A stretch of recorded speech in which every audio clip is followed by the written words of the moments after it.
कि खट्टर सरकार एक ऐसी नाकारा और निकम्मी सरकार साबित हुई है जिसे हरियाणा की 2.5 करोड़ से अधिक जनता चलता करने को बेकाबू है। केवल वोट की चोट का इंतजार है। जब विधानसभा का चुनाव आएगा, न केवल भाजपा 10 की 10 लोकसभा सीट हारेगी, परंतु जनता के गुस्से, आवेश और आक्रोश को देखकर एक राजनीतिक विश्लेषक के तौर पर मैं ये कह सकता हूं कि खट्टर सरकार शायद 2 का आंकड़ा नहीं छू पाएगी, यानी 10 सीट नहीं ले पाएगी। जब जब बीजेपी पर संकट आया तो लोकदल के सांसद उनके साथ खड़े नजर आए।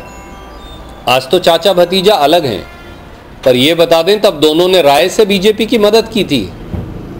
सच्चाई ये है कि बीजेपी की 2 ए बीजेपी और 2 बी और सी टीम और पैदा हो गई है।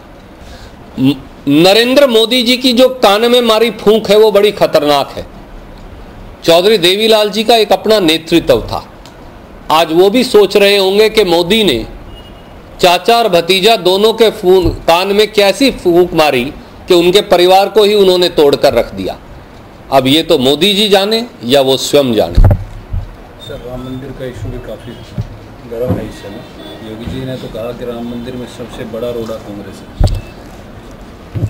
सबसे पहले तो आदित्यनाथ बताएं, हम उनका सम्मान करते हैं, परंतु अब वो योगी कहलाने के योग्य नहीं रहे, क्योंकि वो भोगी आदित्यनाथ हो गए। भोगी आदित्यनाथ जी की सरकार के हाथ बच्चों के खून से सने हैं। जो सरकार 130 बच्चों की हत्या की दोषी हो क्योंकि वो 65 लाख रुपए की ऑक्सीजन ना दे पाए, क्या उन बच्चों के अंदर श्री राम का वास नहीं है? बच्चे तो भगवान का रूप बताए जाते हैं और भगवान श्री राम तो कण कण में है।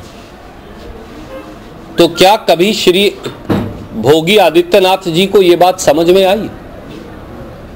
जब दलितों के, गरीबों के मकान सहारनपुर में जलाए गए तो क्या भोगी आदित्यनाथ जी को भगवान श्री राम उन गरीब दलितों में नहीं याद आए?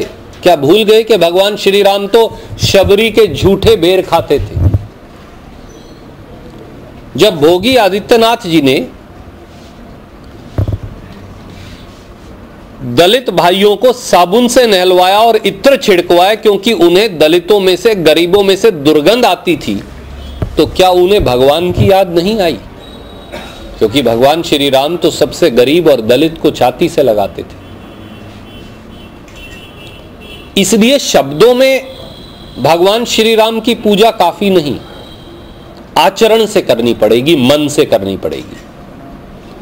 और सच्चाई यह है कि आरएसएस और भाजपा मंथरा और केकई की भूमिका में है। 30 साल से भगवान श्री राम को इन्होंने वनवास दे रखा है। हर बार जब चुनाव नजदीक आता है तो 2 महीने पहले भगवान श्री राम का नाम जपते हैं, स्वयं का राज्य अभिषेक करवाते हैं और भगवान श्री राम को वनवास भेज देते हैं। क्या यह सच्चाई नहीं?